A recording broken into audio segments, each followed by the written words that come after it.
بسم اللہ الرحمن الرحیم۔ خلیفہ سلیمان کے خیمے کے ساتھ والے حصے کا پردہ ہٹا اور ایک حسین و جمیل جوان سال عورت سامنے آئی۔ وہ شام کے خطے کے حسن کا شاہکار تھی۔ وہ آ کر خلیفہ سلیمان کے پیچھے کھڑی ہو گئی۔ اس نے اپنے ہاتھ سلیمان کے کندھے پر رکھ دیے، پھر اس کی انگلیاں سلیمان کی گردن پر رینگنے لگی۔ سلیمان نے اپنے دونوں ہاتھ اوپر کر کے عورت کے ہاتھ پکڑ لیے۔ کلثوم، سلیمان نے آہستہ سے کہا۔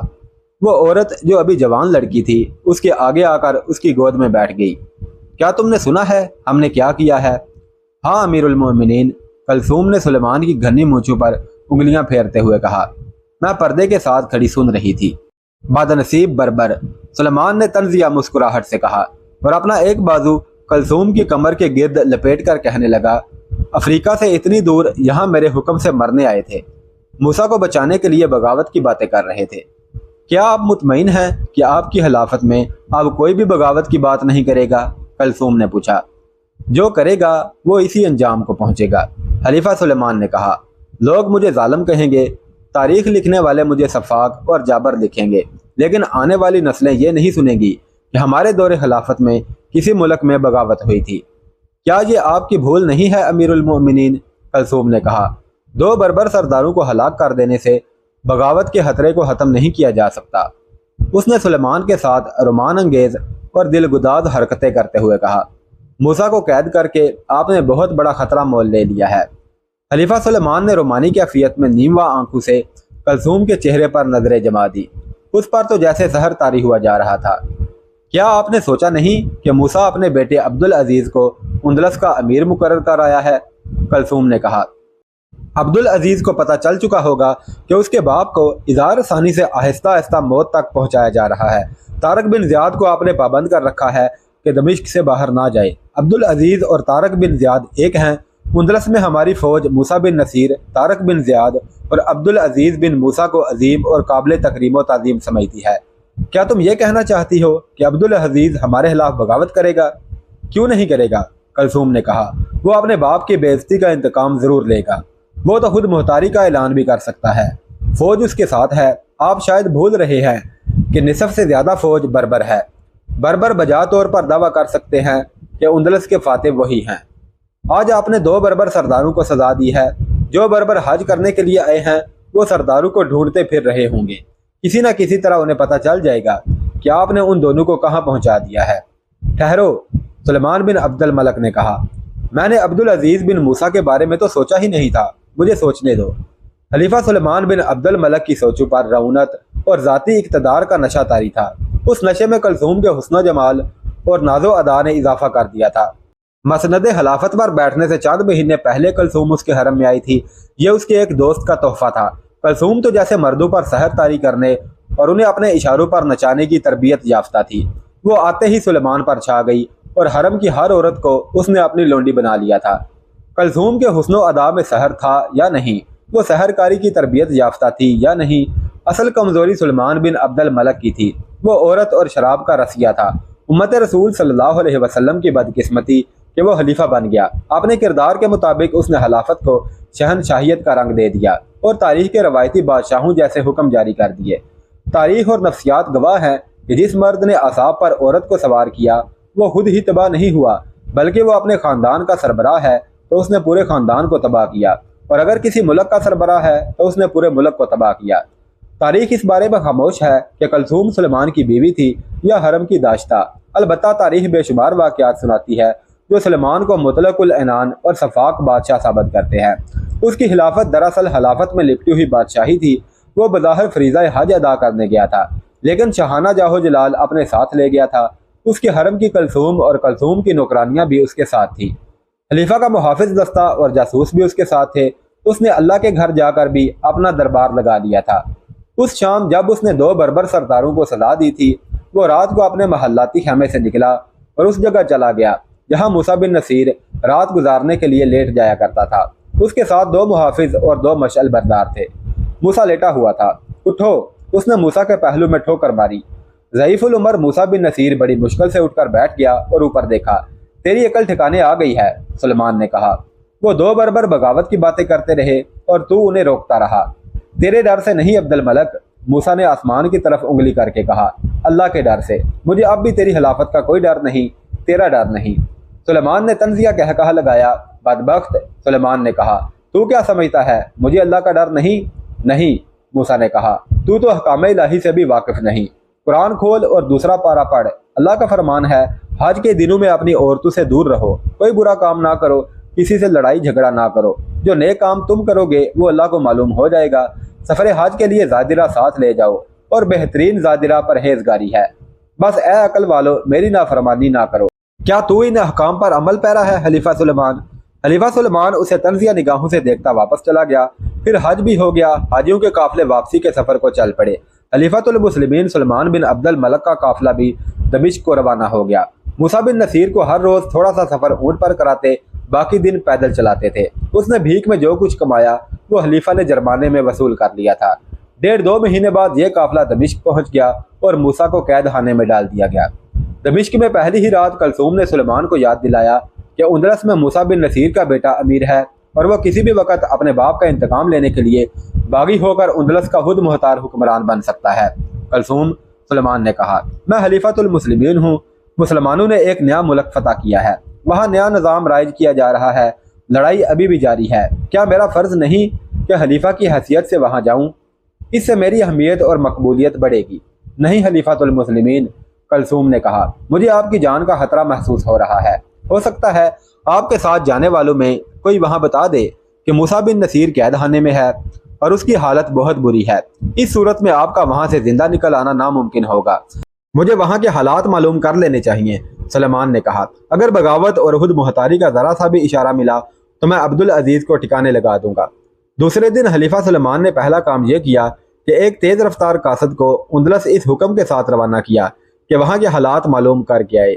خلیفہ نے اسے تفصیل سے بتایا کہ اسے کیا کچھ معلوم کرنا ہے اور بہت جلدی واپس آنا ہے۔ اور آخری بات، سلیمان نے قاصد سے کہا، کسی کو یہ پتہ نہ چلے کہ تم میرے بھیجے ہوئے قاصد ہو۔ اپنے متعلق تم یہ بتانا کہ تم اندلس میں یہ دیکھنے آئے ہو کہ اس ملک میں آ کر آباد ہو جاؤں تو کچھ سود مند ہوگا یا نہیں۔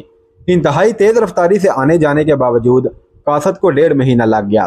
اسی دوران موسیٰ کو یہ حکم دیا گیا کہ وہ صبح سویرے قید خانے سے نکل کر شہر میں بھیک مانگا کرے اور شام میں تمام رقم قید خانے کے حاکم کے حوالے کر دیا کرے۔ خلیفۃ المسلمین قاصد نے اندلس کے احوال و قوائف سناتے ہوئے کہا، اس سے زیادہ خوبصورت اور سرسبز خطہ دنیا میں شاید ہی کہیں ہوگا۔ میں خطے کے متعلق کچھ نہیں سننا چاہتا۔ خلیفہ سلیمان بن عبد الملک نے کہا، صرف یہ بتاؤ امیر عبدالعزیز بن موسیٰ وہاں کیا کر رہا ہے اور اپنی فوج اور لوگوں میں اس کے متعلق کیا باتیں ہوتی ہے؟ اگر فوج اور لوگوں میں وہاں کوئی آدمی مقبول ہے تو وہ صرف امیر اندلس عبدالعزیز ہے، قاصد نے کہا۔ وہ متقی اور زاہد ہے، عالم دین ہے۔ عرب اور بربر تو اسے عزت و احترام کی نگاہوں سے دیکھتے ہی ہیں، عیسائیوں میں بھی وہ نیک نام ہے۔ قاصد نے تفصیل سے بتایا کہ اس نے مقامی لوگوں کی فلاح و بہبود کے لیے کیا کچھ کیا ہے اور کر رہا ہے۔ امیر اندلس عبدالعزیز نے وہاں کے لوگوں کی کایا ہی پلٹ دی ہے، قاصد نے کہا۔ وہاں دولت مند عیسائی غریب عیسائیوں پر حکومت کرتے تھے، وہاں انصاف اسی کو ملتا تھا جس کے پاس سونے کے سکے ہوتے تھے۔ زندگی کی ہر عیش، ہر سہولت اسی طبقے کو حاصل تھی۔ امیر عبدالعزیز نے غریب عوام کو ایسی زندگی دی ہے کہ وہ نہ صرف پیٹ بھر کر کھانا کھاتے ہیں بلکہ انہیں وقار اور تکریم بھی حاصل ہو گئی ہے۔ موسیٰ بن نصیر کے بیٹے عبدالعزیز نے اندلس میں فتح کے بعد وہاں کے لوگوں کی بھلائی کے لیے جو کام کیے تھے اس کی تفصیل اس داستان کے آخر میں بیان کی جائے گی۔ یہاں صرف یہ بتانا ضروری ہے کہ سلیمان بن عبد الملک کچھ اور سننا چاہتا تھا۔ بربر عبدالعزیز کے متعلق کیا کہتے ہیں؟ خلیفہ نے قاصد سے پوچھا۔ خلیفۃ المسلمین کو معلوم ہوگا کہ سالار طارق بن زیاد کے ساتھ جو فوج اندلس کے ساحل پر اتری تھی وہ سب بربر تھے، قاصد نے جواب دیا۔ بربروں کو جو مال غنیمت ملا وہ ان لوگوں نے کبھی خواب میں بھی نہ دیکھا تھا۔ امیر عبدالعزیز نے بربروں کو بہت زیادہ تعظیم دی۔ موسیٰ بن نصیر بڑے عرصے سے افریقہ کا امیر تھا۔ اس نے بربر قوم پر ایسی نوازشات کی کہ موسیٰ کو اپنا مرشد مانتے ہیں۔ اسی وجہ سے بربر امیر عبدالعزیز پر اپنا جان و مال قربان کرنے کے لیے تیار رہتے ہیں۔ کیا وہاں کوئی ہمارا نام بھی لیتا ہے؟ خلیفہ نے پوچھا۔ اگر خلیفۃ المسلمین گستاخی کی اجازت دیں تو زبان کھولوں، قاصد نے کہا۔ اجازت ہے، خلیفہ کے بجائے کلثوم نے کہا جو خلیفہ کے ساتھ لگی بیٹھی تھی۔ بے خوف ہو کر بات کرو۔ خلیفۃ المسلمین، قاصد نے کہا، میں بہت سی سراؤں میں گیا، مسلمانوں کے ساتھ، عیسائیوں کے ساتھ، بربر مسلمانوں کے ساتھ باتیں ہوئی، کسی نے بھی دمشق کی خلافت کا نام نہیں لیا۔ میں مسجدوں میں گیا، وہاں بھی کسی نے خلیفہ کا نام نہیں لیا۔ اگر نام لیا جاتا ہے تو امیر عبدالعزیز کا لیا جاتا ہے۔ کیا موسیٰ بن نصیر اور طارق بن زیاد کی بھی کوئی بات ہوتی ہے؟ خلیفہ نے پوچھا۔ یہ تو میں نے کئی لوگوں کو ایک دوسرے سے پوچھتے سنا ہے، قاصد نے کہا۔ وہ پوچھتے ہیں موسیٰ بن نصیر اور طارق بن زیاد کہاں چلے گئے ہیں؟ خلیفۃ المسلمین، جس کسی کو بھی پتہ چلا کہ میں دمشق سے آیا ہوں، اس نے پوچھا کہ کیا موسیٰ اور طارق دمشق میں ہیں؟ پھر یہ پوچھا کہ وہ کب واپس آئیں گے۔ میں نے وہاں یہ دیکھا کہ اندلس کا خلافت کے ساتھ کوئی تعلق نہیں، آپ کو وہاں جانا چاہیے۔ ہاں، خلیفہ سلیمان نے کہا، ہمیں وہاں جانا چاہیے۔ اگر ہم وہاں نہ گئے تو ایک روز خطبے سے بھی ہمارا نام نکل جائے گا۔ تم جا سکتے ہو، کلثوم نے قاصد سے کہا۔ قاصد چلا گیا تو کلثوم نے سلیمان سے کہا، آپ اندلس نہیں جائیں گے؟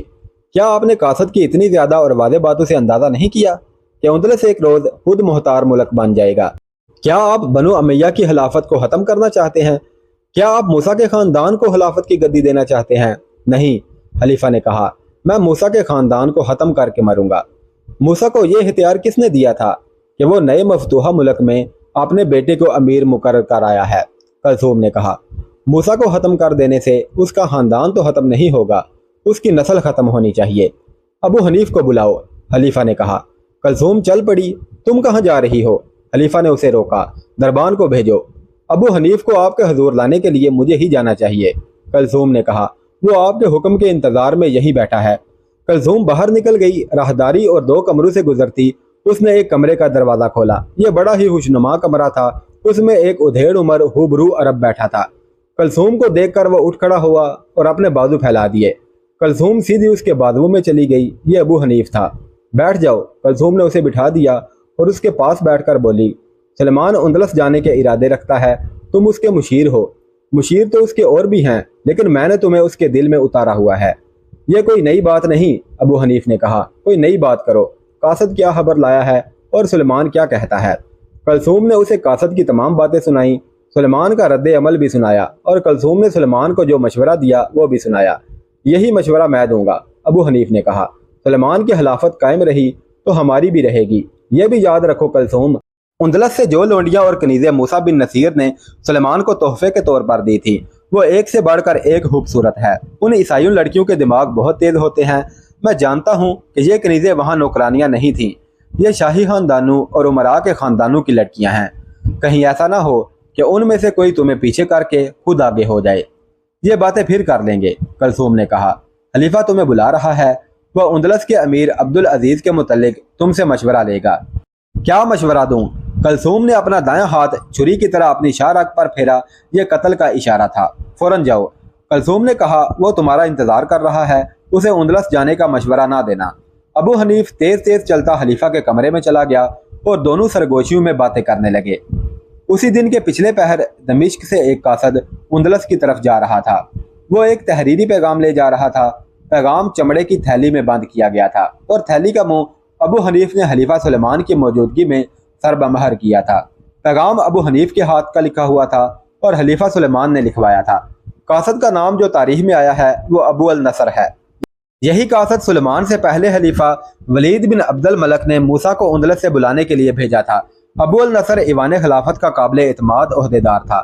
ابو النصر سلیمان نے اندلس بھیجنے کے لیے ابو النصر کو پیغام دیتے ہوئے کہا تھا، تم جانتے ہو کہ ہمارے بڑے بھائی ولید تم پر کتنا اعتماد کرتے تھے۔ تمہارا وہ اعتماد اب بھی قائم ہے۔ یہ پیغام راستے میں نہ کھلے، اس کے ضائع ہونے کا خطرہ ہو تو تھیلی کی مہر توڑ کر پیغام کو جلا دینا یا اپنے منہ میں ڈال کر نگل لینا، کسی اور کے ہاتھ نہ جائے۔